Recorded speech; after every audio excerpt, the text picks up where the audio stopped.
Sup Shredders, my name is Logan aka Spiderhands and welcome to an SP Reacts where today we have ourselves a track from an act named Sorrow Sky titled Don't Bet Against Me. And if we switch over to here, we have ourselves a track on the screen on YouTube. This is the first time that I've listened through Sorrow Sky's music and we're going to listen through this track from start till finish.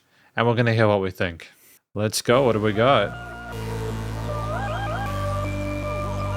Immediately. Kinda dope with the trippy synths. Yeah, I've been on my grind, no sleep, no breaks. Million views later, yeah, I'm still raising the stakes. Turn my dreams to a life that I create. Now they all watch close, try to study my fate. Came from the dirt, but I shine so clean. Tech in my hands. I also kind of dig the video editing as well. The hustle, yeah, the vision so mean. Now my whole team is eating, yeah, it's I just took a couple losses just to let them know. Ain't no shortcuts when you riding on this road. Bet against me, that's a no-no. That's a no-no, yeah, that's a no-no-no-no. That's a no-no, don't bet against me. Put the work in, now my pocket's on swole. Work keep calling on my phone. Let's go. Now my pockets ain't fitting. Whoa, whoa. When you get real talent, don't fold. Numbers keep climbing, still humble with it. Yeah, I gave him sauce, but I still don't fumble with it. I put in the work, but I never stumble with it. No, pockets on swole, and I gotta stay double with it. Yeah, gotta keep my pockets double digits. Really interesting interpretation of that chord progression texturally.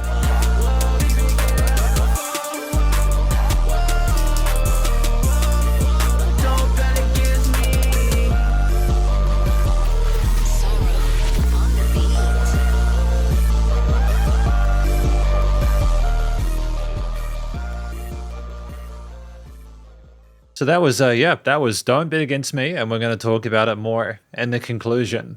Because welcome to the conclusion of my review of this track from an act named Sorrow Sky, titled Don't Bet Against Me. Now, what do we think this track is about? I think it's about someone who is talking about, you know, not taking them for granted, not sort of counting them down. You want to make sure you keep an eye on them, you know, don't bet against them. They're talking about, I think, their life, their music, their YouTube channel, and their subscriber counts and stuff like that. They talk about taking a few losses just to kind of like show, they're talking about like on their hustle, their kind of grind set, etc.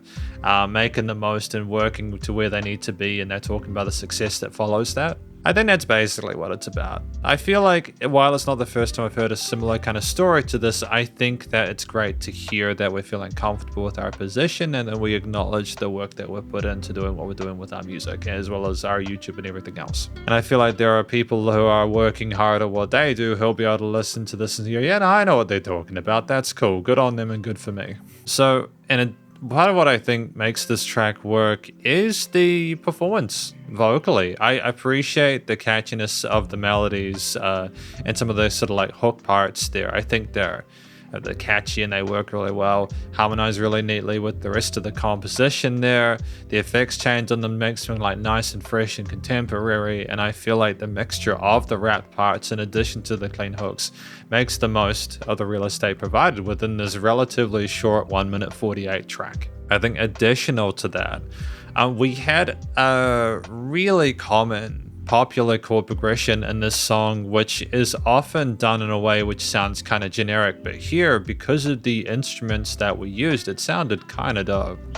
Like there was this interesting kind of buzzing and almost kind of like, it was a very trippy sounding synth progression. It had kind of some kind of like siren sounds at some point, you know, you had the bass kind of buzzing away in the low end, the drums were pushed maybe with 808s there. It was just a nice combination of elements there that I think, again, it was a very kind of contemporary, kind of like rap, hip hop, kind of pop feel to it with some interesting sort of synthetic electronic elements. I feel like the amalgamation of those components within the composition as well as in post was solid. And I think there was enough variety within, again, this relatively short piece to be able to keep things going with things balanced neatly with regards to post-production with EQing, filtering, stereo field positioning, etc. It wasn't distorted in a way where it was produced poorly. It was just nice and tight overall there, and I just think we had provided a great foundation and atmosphere to be able to almost celebrate, because it was like a major key with the progression, but it also had a kind of a menacing edge with some of the distorted synthetic elements there, which I think balanced it out and made it less cheesy.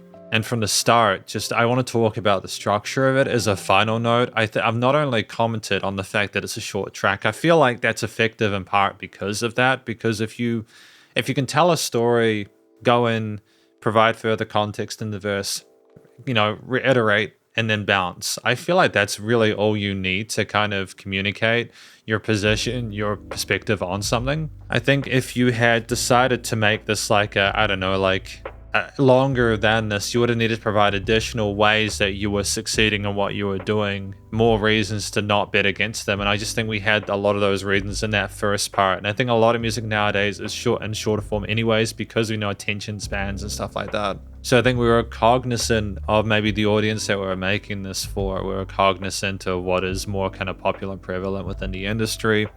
And structurally, we understood we did not have a lot of time to get the listener kind of hooked and engaged with it. So it gave them a lot of what we were kind of working with at once. And then we had the vocals kind of as the icing on the cake alongside everything else there, with compelling fundamentals of music theory followed, as well as the story going in and out like a flash. I don't think there's anything I'd want to change about this. I think, again, this track was short enough that, even if you didn't necessarily have any other sort of sublades or anything like that, it was totally fine as it is. The studio production in general was commercial grade. I'm really happy with the fact things were polished and leveled in the mix there without any issues within the stereo field or dynamic range.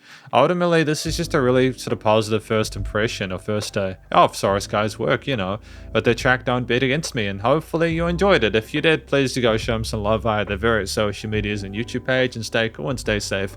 Please remember to support your local musicians and artists at this point in time, as neither help more than ever with all the crazy stuff going on in the world. And I will catch you in the next SP Reacts. Spiderhands out.